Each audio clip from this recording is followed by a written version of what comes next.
Welcome back to the Deep Dive. Today, we're diving headfirst into something really fascinating, Oh. personal charisma. Yet we often think of it as this kind of magical quality some people just have, like they were Mm, born with it. But what if that's not the whole story? right. What if charisma is actually a skill, something you can learn, practice, build up, like a muscle? So that's our mission for this deep dive. We want to unpack a really solid, evidence-based plan for developing genuine charisma, in your everyday life. Yeah. We're leaning heavily on Olivia Fox Cabane's book, The Charisma Myth. It's pretty transformative stuff, plus some very cool recent research, basically giving you a shortcut to being more magnetic, hmm more authentically you. Yeah, and the charisma myth offers this surprisingly straightforward framework. It argues charisma really just boils down to three core components, things you can actually learn: presence, power, and warmth. Yeah? So, for your personal relationships, think of it like this. Presence is about making other people feel genuinely seen, heard, like they're the only person there. Power. Well, that's about projecting this quiet confidence, an authentic self-assurance. It signals competence. Calmness. Right. And warmth is simpler. It's conveying real goodwill, care, approachability. hmm Bring those three together consistently. And that's where charisma really So it's happens. not some fuzzy it factor at all. It's concrete, things we can actually work on. Yeah. And this deep dive, it isn't just theory, right? We're getting practical. We'll cover daily habits, a structured kind of 6-week roadmap, even the latest science on how you can measure your progress, see how you're developing that personal magnetism. Okay, let's unpack how we actually do this. So you said it's like building a muscle. That means consistency is crucial, isn't it? Can't just try it once. So a daily routine sounds pretty essential for setting yourself up for success. Precisely. It starts right from the beginning of the day. We can call it the morning mindset practice. It's designed to get your internal state aligned with charisma before you even step out the door. It starts with maybe 5 minutes of mindfulness or meditation. Meta is loving kindness. And this isn't just like chilling out, it's actively rewiring your attention. You do deep breathing, you visualize someone offering you just unconditional warmth, acceptance. It really helps lower anxiety, build self-compassion. It primes your brain for showing genuine warmth and being present later on. So it's almost like actively practicing the feeling you want to project later. Exactly. And right after that, you do a quick visualization of success. Just recall a moment you felt really triumphant, really relive that feeling, boosts your internal sense of power. Then, to anchor it physically, a power pose, just for a minute or two. Stand tall, shoulders back, chest open. Recent studies, like fMRI studies, actually show this can change your brain chemistry, boost testosterone, lower cortisol. It literally primes you for confidence. Wow. So these morning practices, they're about getting mind and body lined up. Presence, power, warmth, ready for the day. That's a really strong start. Yeah. But, the real challenge, the real growth that happens when we're actually interacting with people day to day. Mm-hmm. How do we take these ideas, these feelings, and apply them in the moment? This is where it gets really interesting. Yeah, absolutely. During the day, with your daytime interaction habits, it's all about being truly present and using intentional body language. Cabane has this great little trick. Use physical sensations to remind yourself to be present, like gently wiggle your toes inside your shoes, or just focus on your breath for a second if you feel your mind drifting in a conversation. hmm It's a quick internal anchor, pulls you right back, makes the other person feel really heard, and maintain open, relaxed body language. Uncrossed arms, upright but not stiff posture, a soft, friendly gaze, she calls it soft focus, signals warmth, openness. hmm Active listening is huge. Really let others speak. Don't interrupt. Try to absorb what they're saying, not just plan your response. And here's a subtle one, but powerful. The 2-second pause. After someone finishes speaking, just wait 2 seconds before you reply. 2 seconds. Yeah, it shows you're processing, shows respect. It gives your words more weight when you do speak. It subtly conveys thoughtfulness, patience. That 2-second pause. Hmm. It's so simple, but I can immediately see how that would make someone feel really listened to, really valued. It's incredibly effective. And then there's your verbal charisma. Try speaking a bit more slowly, more deliberately. End your sentences with a confident downward tone. Avoid that up talk, where your voice goes up at the end like a question. Right, right. Makes you sound unsure. Exactly. Rushing makes you seem nervous. Slower, more intentional speech sounds thoughtful, self-assured. And try this. Commit to one genuine act of warmth each day, a specific, authentic compliment, expressing real appreciation. It makes others feel good, sure, but it also trains you to actively look for the positive in people. That's a great way to weave it into just everyday life. So, okay, we've started strong, handled the day's interactions. How do we wrap up? How do we consolidate this learning? Good question.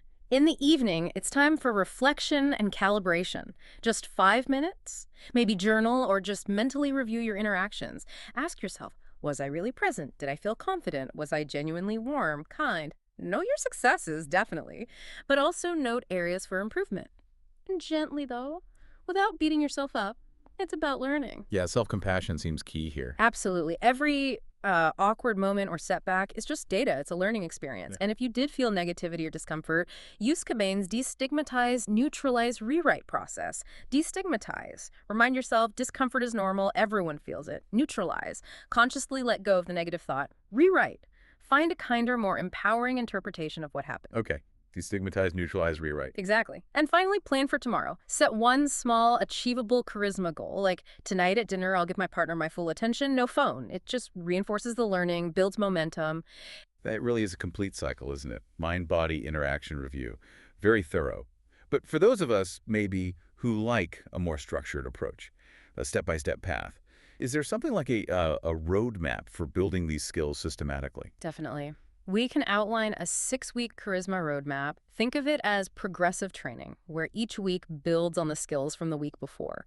You're systematically developing presence, then power, then warmth, and integrating them. Okay, a 6-week plan. Let's hear it. Right. Week 1 is all about mastering presence. Your main goal this week, be fully present in every interaction. Keep up the daily mindfulness. Do quick, like 1-minute presence check-ins throughout your day. And be ruthless with distractions. Phone silent, put it away. Use that focus on your toes trick whenever you feel your mind wandering. Practice making good, engaged eye contact. And consciously listen more than you speak. The whole aim is to make the other person feel like they're the only one in the world for that moment. You're training your attention muscle this week. Got it. Week 1, presence muscle. Then, week 2, we focus on confidence and inner posture. That's power. Keep doing the success visualization. Now, add the responsibility transfer. It's a mental technique. If you're anxious about a social situation, mentally hand that anxiety over to someone you trust or the universe, whatever works for you. It helps release that internal pressure. Interesting. Not avoiding it, but handing it off. Exactly. It's about releasing the burden. Keep doing your daily power poses or some expansive stretches. Really pay attention to your posture. Stand tall, sit upright, and practice that slower, confident speaking voice. If negative thoughts pop up, notice them and then deliberately shift your focus back to the positive or just fully back to the other person. You're building your inner calm, your inner fortress. Okay, week 2, inner power. Makes sense. Week 3 is dedicated to cultivating warmth and empathy. Keep up the daily meditation. But now, consciously try to expend that feeling of goodwill outwards to friends, family, even the barista. Practice random acts of kindness, small things. And smile more, deliberately. But make it genuine. Think of a happy memory to get that warmth in your eyes, not just a fake smile. And when someone shares something difficult, respond first with empathy. Acknowledge their feeling. Don't jump to solutions. This week is about opening your heart. Connection. Empathy first. That's huge. It really is. Then week 4, we start combining everything. This is charismatic communication. Now the focus shifts to how you actually, talk and interact using presence, power, and warmth. A key principle. Keep the spotlight on others. Ask good, open-ended questions. Listen actively. Make them feel interesting. Feel good about themselves. When you do share, use storytelling. Bring some emotion, some enthusiasm. Vary your vocal tone. Use those deliberate pauses for impact. Remember the downward intonation at the end of sentences. Also, practice subtle nonverbal synchronization. If they smile genuinely, maybe you offer a soft smile back. If their posture is open, mirror that slightly. Calm nodding. Let your face react naturally before you jump in verbally. Build subconscious rapport. That nonverbal sync, it's not about mimicking like a robot, is it? It's more subtle. Exactly. It's subtle. It creates that feeling of being attuned, of being on the same wavelength. It's connection, not imitation. Okay, then week 5 is about expanding your comfort zone. Time to gently push your boundaries a bit. Take the skills you've been practicing, the presence, the power poses, the warmth, the communication techniques, and apply them in slightly more challenging situations. Maybe a group meeting, meeting new people at an event, something that stretches you just a little. And before you go into those situations, do a quick charismatic warm-up. Power pose, visualization, consciously call up that feeling of warmth and goodwill. Step in feeling positive and confident. Like prepping before going on stage. Kind of, yeah, priming yourself. And finally, week 6. Reflection, feedback, and next steps. This week is about consolidating everything. Keep up all the daily exercises, they should be getting easier now. But now, actively seek some feedback. Ask a trusted friend or family member, hey, have you noticed any difference in how I come across lately? Be open to what they say. That takes courage. It does, but it's so valuable. Compare your journal notes now to week one. You'll likely be amazed at the progress. Start identifying your own emerging charismatic style. Maybe you're strong on focus charisma, that deep listening. Or maybe it's kindness charisma. And really importantly, celebrate how far you've come. This is an ongoing journey, of course, but you've built a really solid foundation in these 6 weeks. That roadmap is incredibly practical. It really breaks it down week by week. But okay, the goal is for this to become part of who we are, right? Beyond just a 6-week program. How do we make sure these techniques stick, become second nature, truly integrated into just how we interact? That's the key, isn't it? Making it effortless. It really comes down to consistent, mindful practice in everyday situations. First, give undivided attention. Seriously. Make people feel like they're the only person in the room. Put the phone away, close the laptop, be fully present. Use those presence tricks, like the toe wiggling if you feel your mind drifting. Even in brief interactions, buying coffee, chatting with a colleague, that full presence makes a huge impact. It shows respect. Absolutely. Second, project positive body language. Be mindful of it. Good posture. Avoid nervous fidgeting. Offer a soft, genuine smile. Use that subtle mirroring of positive expressions. And do a quick internal check before you interact. Release tension. Think of something you're grateful for to genuinely boost your warmth. Let the body language flow from that internal state. So it's authentic, not just pasted on. Exactly. Third, engage with empathy and curiosity. When people share personal things, practice active empathy. Acknowledge their feelings first. Show understanding. Cultivate real curiosity. Ask thoughtful follow-up questions that go beyond just facts. Keep the focus on their experiences, especially the positive ones. Resist giving unsolicited advice. Good one. Avoid jumping in to fix things. Right. Let them have the floor. Fourth, speak with intent and warmth. Clear, calm speech, maybe a slightly lower pitch or volume for key points, adds a bit of gravitas. Embrace brief pauses. They make you sound considered. Infuse warmth into your tone.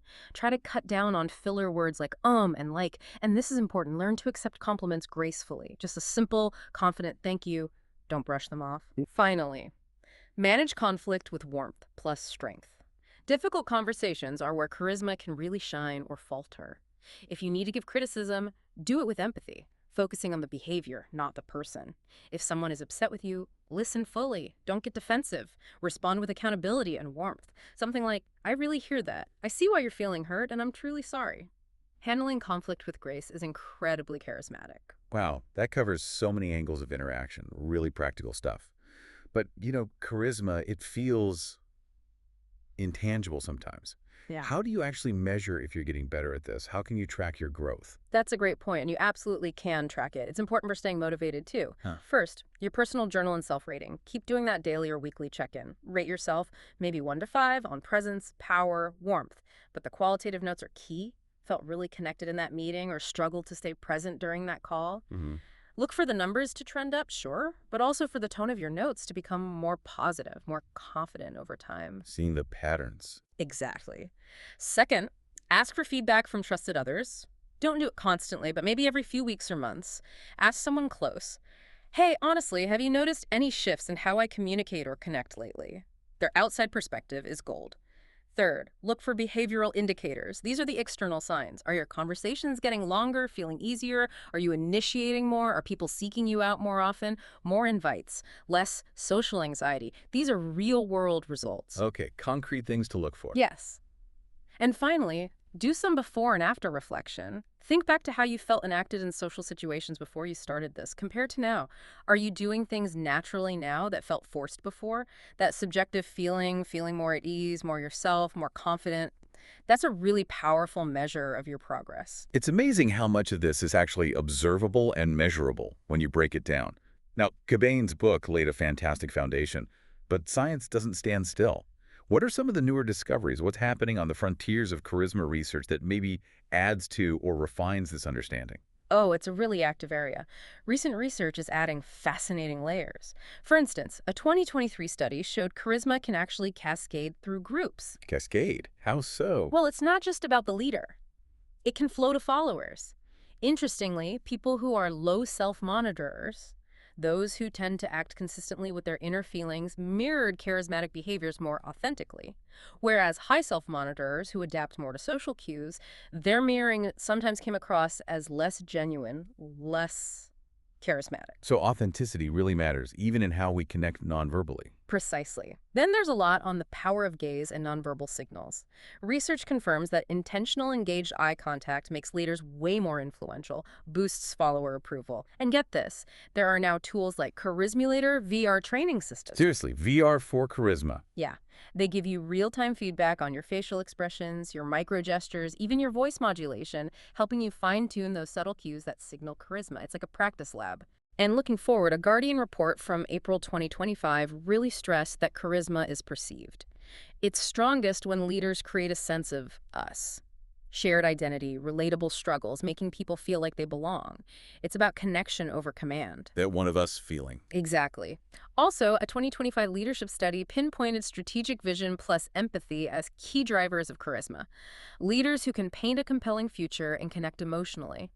And there are tailored programs now specifically targeting these skills. But there's also a cautionary note. A 2025 theoretical paper highlighted how charisma can act as a cognitive bias. That bias. Yeah, it can be like a mental shortcut. Followers might unconsciously trust or follow someone charismatic, potentially overriding their own critical thinking. It's a reminder that influence comes with responsibility. That's a really important point. Charisma isn't inherently good or bad, it's how it's used. So how do these cutting-edge insights tie back to our presence, power, warmth framework for personal relationships? They really reinforce and deepen it, actually. They underscore why authentic presence is so crucial. It builds that genuine shared connection, that us feeling. They tell us to be more intentional with our gaze and body language, using them not just vaguely, but as specific tools to convey both confidence and care. They suggest practicing what you might call vision-oriented warmth, even in small ways, articulate shared values or hopes to foster that sense of belonging. Hmm. And that last point about cognitive bias, it highlights the need for emotional awareness, not just your own, but recognizing how your presence, your communication might be influencing others' feelings or thoughts, and ensuring that influence is positive, ethical. Wow. Okay. What an incredible journey through charisma, from myth to muscle. So, the core message seems crystal clear. Charisma isn't magic. It's a skill, something absolutely anyone can develop with practice, with intention. Consistency and authenticity seem to be the watchwords. That's exactly it. Yeah. And the goal isn't about putting on some kind of performance or being fake. It's truly about uncovering and bringing out your best self. The you that's fully present, confidently authentic, and genuinely warm and caring towards others. And the amazing thing is, as you practice these things, they stop feeling like techniques. They just become part of how you naturally are, instinctive. Yeah, they become integrated, second nature. So here's a final thought for you, our listener, as you embark on this. Consider how mastering these elements, presence, power, and warmth, might do more than just change how others see you. How might it fundamentally transform how you experience your connections with others, and maybe even how you see your own value, your own self-worth? Something to think about. Thank you so much for joining us on this deep dive into personal charisma. We really hope you feel inspired and more equipped to cultivate your own magnetic presence in the world.